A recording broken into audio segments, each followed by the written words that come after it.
آج مجھے در حقیقت ماہ رمضان مبارک کے ضمن میں اور اس میں جو روزے کا حکم دیا گیا ہے اس کی جو خصوصی فضیلت اور حکمت ہے اس کے بارے میں کچھ عرض کرنا ہے۔ ابھی میں نے آپ کے سامنے 4 آیتیں تلاوت کی ہیں۔ یہ سورہ بقرہ کا 23واں رکوع ہے۔ پہلی 2 آیتوں میں میری رائے ان مفسرین کے ساتھ ہے کہ جن کا خیال یہ ہے کہ ان میں رمضان مبارک کے روزوں کا ذکر نہیں ہے، بلکہ ابتداءً نبی اکرم صلی اللہ علیہ وسلم نے صحابہ کرام کو ہر مہینے میں 3 روزے رکھنے کا حکم دیا تھا۔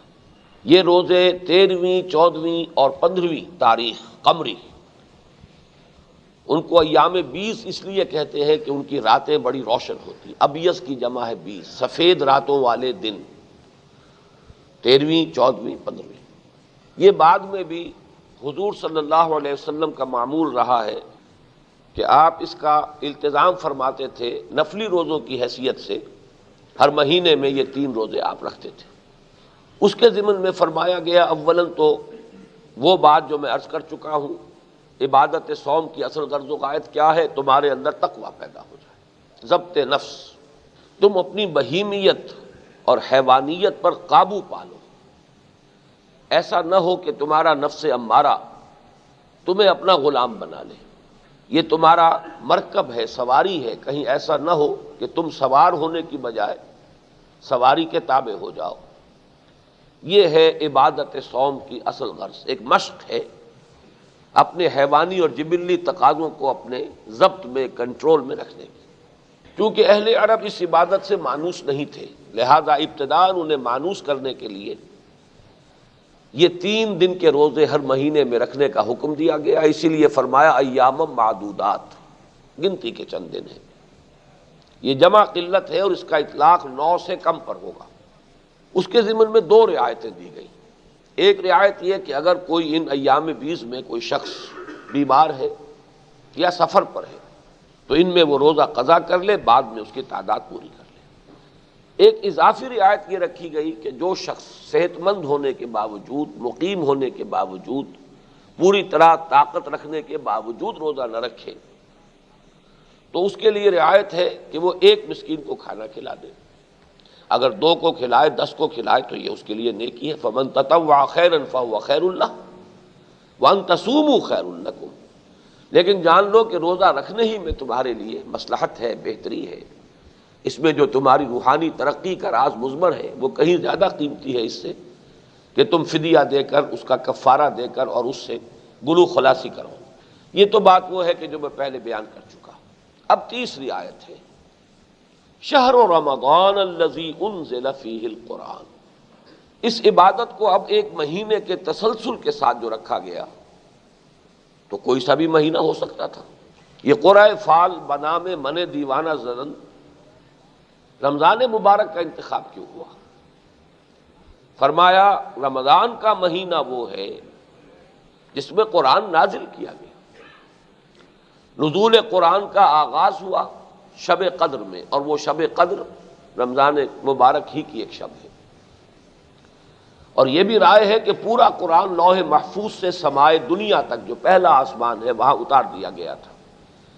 پھر وہاں سے حضرت جبرائیل علیہ السلام تھوڑا تھوڑا، جیسا کہ حکمت خداوندی میں معین تھا، تدریجاً نجمن نجمن قرآن کا نازل کرنا، اس طرح اتارتے رہے۔ بہرحال رمضان مبارک کے انتخاب کی بنیاد یہ ہے کہ یہ نزول قرآن کا مہینہ ہے۔ اس کے بعد قرآن حکیم کی عظمت کا بیان آیا 3 الفاظ کے حوالے سے۔ یہ قرآن کیا بنا کر اتارا گیا ہے؟ ھدی للناس، نمبر 1 تمام انسانوں کے لیے ہدایت ہے، رہنمائی ہے۔ یہ رہنمائی علمی بھی ہے، فکری بھی ہے، نظری بھی ہے اور عملی بھی ہے۔ عملی اعتبار سے انفرادی زندگی کے لیے بھی ہے، اجتماعی زندگی کے لیے بھی، انسانی زندگی کے تمام گوشوں کے لیے رہنمائی، اور ایک مکمل انسان کے لیے رہنمائی، پورے انسان کے لیے رہنمائی۔ اس لیے کہ انسان میں فکر بھی ہے، اس میں عقل بھی ہے، اس کی قوت نظری بھی ہے، تو اس کے لیے بھی رہنمائی درکار ہے۔ پھر اس کا عمل کا معاملہ ہے، کیا کرے کیا نہ کرے، قدم قدم پر 2 راہیں آ جاتے ہیں، کدھر جائے کدھر نہ جائے۔ ذرا بھٹک گئے تو بات بہت دور پہنچ جائے گی، لہذا قدم قدم پر اسے عملی رہنمائی کی ضرورت ہے، انفرادی سطح پر بھی، اجتماعی سطح پر بھی۔ تو قرآن کی شان یہ ہے کہ ھدی للناس، وہ لوگوں کے لیے ہدایت بنا کر اتارا گیا۔ اس کا تقابل کر لیجئے، سورہ بقرہ کے شروع میں ہے ھدی للمتقین، یہ رہنمائی ہے، ہدایت ہے ان لوگوں کے لیے جن میں بچنے کی خواہش ہے، جو غلطی سے بچنا چاہتے ہیں، جو برائی سے بچنا چاہتے ہیں، جن کی اخلاقی حس بیدار ہے، زندہ ہے، وہ لوگ ہیں متقی۔ تو ان دونوں میں ربط یہ ہوا کہ قرآن اپنی جگہ تو تمام انسانوں کے لیے ہدایت ہے، لیکن اس کی ہدایت سے استفادے کے لیے شرط ہے تقویٰ۔ تقویٰ ہوگا تو انسان استفادہ کرے گا، ورنہ سورہ بقرہ ہی کے تیسرے رکوع میں فرمایا یضل بہ کثیرا ویہدی بہ کثیرا۔ اس قرآن کی ایک شان یہ بھی ہے کہ اللہ تعالیٰ اسی کے ذریعے سے بہتوں کو ہدایت دیتا ہے اور اسی کے ذریعے سے بہتوں کو گمراہ کر دیتا ہے۔ دل میں اگر کجی ہے، انسان اپنے نفس سے مغلوب ہے، عقل انسانی پر شہوات اور خواہشات اور جذبات کے پردے پڑے ہوئے ہیں، تو قرآن مجید سے بھی اسے ہدایت نہیں ملے گی بلکہ ضلالت ملے گی، گمراہی ملے گی۔ ہاں اگر دل کے اندر نیکی کی طرف ایک رجحان پیدا ہو چکا ہو، طلب پیدا ہو چکی ہو، میں جاننا چاہتا ہوں میں کیا کروں، جیسے کہ حضرت زید کے بارے میں آتا ہے، ان کا انتقال حضور پر وحی کے آغاز سے قبل ہو گیا۔ ان کے بیٹے تھے حضرت سعید ابن زید جو عشرہ مبشرہ میں، حضرت عمر کے بہنوئی، حضرت عمر کی ہمشیرہ فاطمہ بنت خطاب، وہ ان کے نکاح میں تھی۔ تو ان سعید کے والد جو تھے زید، وہ موحد کامل ہو چکے تھے، اپنے غور و فکر اور عقل سلیم اور فطرت سلیمہ کی رہنمائی میں موحد کامل۔ لیکن اب کیا کروں، اللہ کی پرستش کیسے کروں؟ عملی رہنمائی تو میرے پاس نہیں ہے، کوئی کتاب موجود نہیں تھی، لہذا ان کے بارے میں آتا ہے کہ وہ کعبے کے پردے پکڑ پکڑ کر دعا کیا کرتے تھے، اے اللہ میں صرف تیری بندگی کرنا چاہتا ہوں لیکن نہیں جانتا کیسے کروں۔ جن لوگوں میں یہ طلب اور یہ تڑپ پیدا ہو چکی تھی، سوچئے ان کے لیے بعثت محمدی علیہ صاحب الصلاۃ والسلام اور نزول قرآن کتنی بڑی نعمت تھی۔ وہ تو ایسے ہی ہے جیسے پیاسے کو پانی مل جائے۔ آپ کو معلوم ہے کہ پیاسے کے لیے کوہ نور ہیرا جو ہے اس کے اندر کوئی اہمیت نہیں ہے، اسے تو پانی کا گھونٹ چاہیے۔ تو جب ہدایت کی طلب پیدا ہو جاتی ہے تو اس کے لیے تو ہدایت ہی سب سے بڑی بات ہے۔ تو پہلی بات تو یہ نوٹ کر لیجئے ھدی للناس۔ دوسری بات فرمائی وبینات من الہدی والفرقان۔ ہدایت فلسفیانہ انداز میں بھی ہو سکتی ہے، لیکن قرآن مجید بینات کی شکل میں نازل ہوا ہے، روشن واضح، فطرت سلیم ہو انسان کی فوراً لپک کر قبول کر لے گا کہ دیکھنا تقریر کی لذت کہ جو اس نے کہا میں نے یہ جانا کہ گویا یہی میرے دل میں ہے۔ بینات من الہدی والفرقان، رہنمائی اور فرق کر دینے والی شے، یہ حق ہے یہ باطل ہے، یہ صحیح ہے یہ غلط ہے، یہ راستہ فلاح کی طرف لے جانے والا ہے، یہ راستہ خسارے اور بربادی کی طرف لے جانے والا ہے۔ یہ صلاحیت اور تمیز قرآن مجید کے ذریعے پیدا ہوتی ہے۔ تو ہدایت اور حق و باطل کے مابین فرق و امتیاز کی بینات بن کر قرآن نازل ہوا۔ اب فرمایا فمن شہد منکم الشہر فلیصم۔ اب یہ فا جو یہاں پر ہے یہ یوں سمجھیے کہ اس نے جوڑ دیا ہے، اس وجہ سے کہ قرآن نزول کے رمضان مبارک نزول قرآن کا مہینہ ہے، جو کوئی بھی تم میں سے اس مہینے کو پائے اور اس میں مقیم ہو اس پر لازم ہے، فرض ہے کہ وہ اس کے روزہ رکھے۔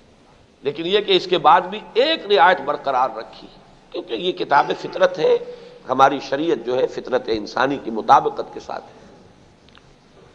فمن کان منکم مریضا او علی سفر فعدۃ من ایام اخر، دوہرا کر لے آئے اس بات کو کہ وہ رعایت جو ہے علی حال ہی حسب سابق برقرار ہے، جو بیمار ہو یا سفر پر ہو وہ تعداد پوری کرے دوسرے دنوں میں۔ لیکن وہ جو رعایت تھی کہ چاہے صحت مند بھی ہے انسان لیکن روزہ نہ رکھے تو کفارے کے طور پر، فدیے کے طور پر ایک مسکین کو کھانا کھلا دے، یہ رعایت وڈرا کر دی گئی، یہ اب نہیں ہے۔ امام راضی نے یہ بڑی خوبصورت اصطلاح استعمال کی ہے اس مقام پر، وجوب علی التخییر، کہ ایک تو وجوب ہوتا ہے جس میں اختیار دیا جائے، واجب ہے لیکن چاہے یہ چاہے وہ، ایک آلٹرنیٹو ہے موجود۔ روزہ واجب ہے لیکن اس کا ایک آلٹرنیٹ بھی ہے کہ نہ رکھو تو تم اس کے لیے ایک مسکین کو کھانا کھلا دو۔ لیکن اب یہ وجوب جو ہے یہ وجوب عینی ہے کہ اب روزہ ہی رکھنا فرض ہے۔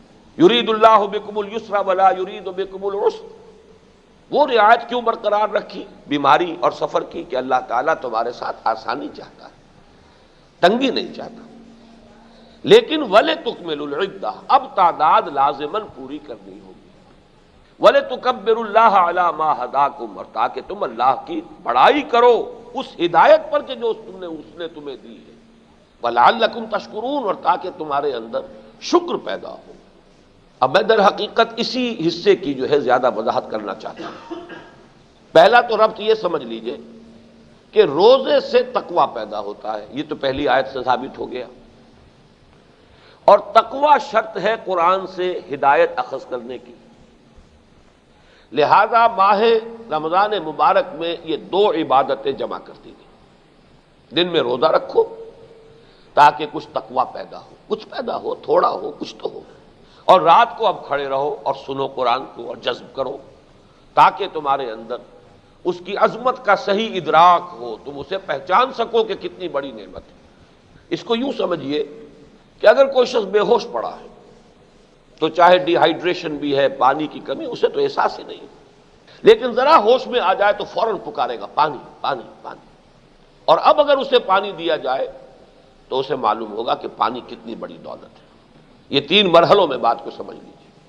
اگر روح انسانی دبی ہوئی ہے حیوانی وجود کے نیچے بوجھ تلے تو گویا کہ بے ہوش ہے، اسے اپنی ضرورت کا بھی احساس نہیں۔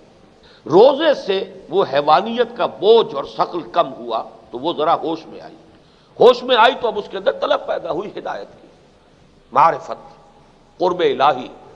روح تو در حقیقت یہی دو چیزیں چاہتی ہے، یہی اس کی غذا ہے۔ جیسے ہمارے جسم کے لیے غذا ہے، ہم کھانا کھاتے ہیں، وہ غذا بھی وہیں سے آتی ہے جہاں سے ہمارا یہ جسم آیا ہے، اسی مٹی سے، اسی زمین سے یہ جسم بنا ہے، وہیں سے غذا آ رہی ہے۔ نباتات ہو، حیوانات ہو، یہ سب ان کا سورس کیا ہے آخر؟ یہی زمین۔ گندم وہیں سے اگ رہی ہے، چاول وہیں سے اگ رہے ہیں۔ پھر یہ کہ بکری کا گوشت جو آپ نے کھایا ہے تو کس سے بن رہا ہے؟ بکری بھی وہی گھاس کھا رہی ہے اور وہی پتے کھا رہی ہے جو اسی زمین سے اگ رہے ہیں۔ تو جہاں سے ہمارا یہ خاکی وجود آیا ہے، حیوانی وجود، وہیں سے اس کی غذا آ رہی ہے۔ روح کی غذا وہیں سے آ رہی ہے جہاں سے وہ روح آئی ہے۔ یسألونک عن الروح قل الروح من امر ربی، یہ تو امر رب ہے۔ حال ہی میں ہمارا تعارف ہوا ہے، ایک شاہ صاحب ہیں، بزرگ شخصیت ہیں، بہت ان کے مرید ہیں، عبدالرؤوف شاہ صاحب، اگی ہے ایک جگہ مانسیرا سے ذرا آگے، وہاں کے رہنے والے ہیں۔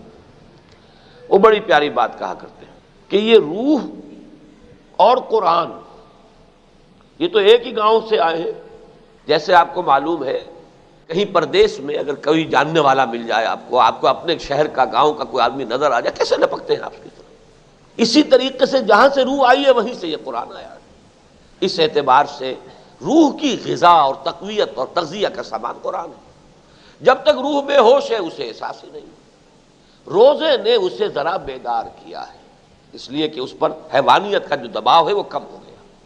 اب جیسے ہوش میں آتے ہی آدمی پانی مانگتا ہے، ایسے ہی وہ روح جو ہے وہ اپنا تقاضا جو ہے وہ اس کے اندر بیدار ہوا۔ اب قرآن نازل ہوگا تو اس کی عظمت اور قدر و قیمت کا احساس ہوگا۔ یعنی صوم رمضان کی جو دو نتیجے نکلے،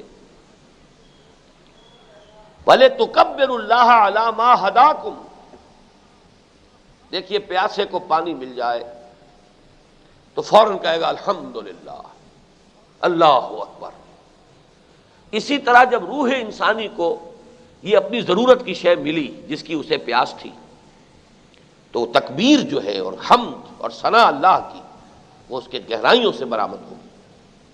وَلَعَلَّكُمْ تَشْكُرُونَ، اور تاکہ تم شکر کر سکو۔